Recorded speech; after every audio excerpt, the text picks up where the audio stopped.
Dark night, no sight. I might like it here tonight. Too late to think. I might like it here tonight. In the smoky air, I don't feel it, I don't feel.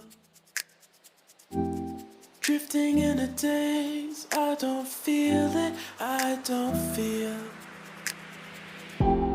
Floating through the starlight, looking at the bright lights, tired with the night, yeah.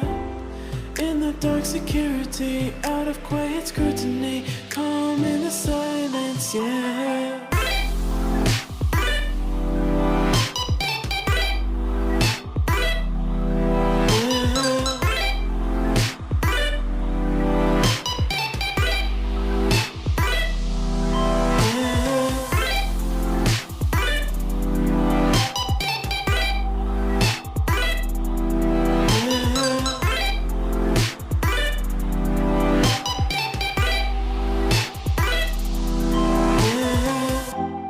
Dark night, no sight. I might like it here tonight. Too late to think. I might like it here tonight. In the smoky air, I don't feel it, I don't feel. Drifting in a daze, I don't feel it, I don't feel. Floating through the starlight, looking at the bright lights, tired with the night, yeah. In the dark security, out of quiet scrutiny, calm in the silence, yeah.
brought to the market. And then the whole life is totally connected. And what I realized is, in spite of the tourism, the life of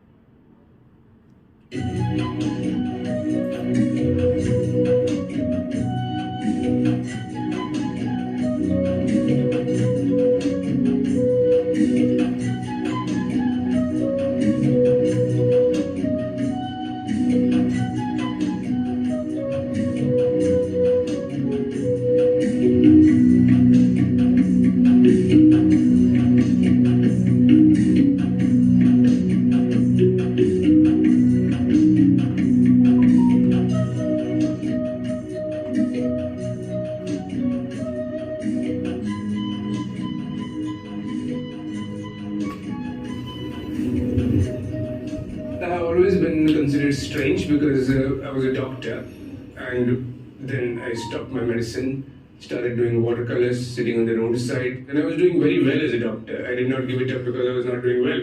I was extremely successful. So first thought, a doctor has gone crazy. I mean, this is such a good practice, and now he sits on the roadside and does some painting. And one old man asked me, normally people like to climb up the ladder of success. Why do you come down? It was all right until I did my watercolors. Then I started planting shells. So for most people, the idea of planting shells as a profession was the most weird thing to do for an adult. I learned my basic painting skills from my father. Initially, I did rather traditional watercolors. And for the last 20 years, I've been experimenting with different mediums, different kinds of work. And then I traveled around the world. And I would say that I learned my work from museums of modern art. Initially, when I went to Tate Modern, for example, I did not understand most of the works because I was not trained to understand them. And then I thought either I'm a fool or they're taking me for a ride. I decided maybe I'm a fool, let me learn. And that started the process. And after some time, I mean, it was wonderful. A kind of Pandora's box was opened to me by the museums, by the art fairs, by the biennales. And here am I, basically doing a lot of conceptual work now. Turning a walk into a sculpture, which Richard Long floated. I was really fascinated by that idea, the concept of making a walk into a sculpture. And I had done some lamps. So I took one of my lamps, a copper lamp, went to the beach, dug a crater, placed my disc on the top of the crater with the electrical bulbs underneath it and electrical wire running under the sand, took the electrical connection from a beach shack. And when I put the light on, I was stunned. It was not intentional what I did. It was almost accidental. And my first piece of land art is called a 10th planet because I felt like God. I felt I have created a planet. Most of my work, which I do on the beach, is very temporary, which is ephemeral. It reminds me of a lovely poem by Tagore, who is my favorite poet. It says, the waves write their poetry on the sand, and not satisfied, wipe them off over and over again. So my works are kind of my poetry on the sand, and the waves wipe them off too. There will be some works which I do with shells, which will just last until the high tide comes. That's again a few hours. Well, I consider myself an ocean artist, a sea artist, because as a child, I used to go for a walk from the age of 6 to 16 with my father every day for 2 hours. We have hardly missed a day. And those walks were actually very important to me, that not only sort of created a great relationship between me and my father, but also my father instilled a lot of dreams into me. We would sit down and watch the waves break, the surf run onto the sand, and wet sand. But most of the waves broke and wet the same sand which was wet before. And then a bigger wave would come, hurry ahead, and wet new sand. And my father told me, son, anything what you do, it is most important to wet new sand. I do not know whether in my artistic endeavors I have wet new sand, but if I have not, I will try my best to. And this kind of walks sort of created a great relationship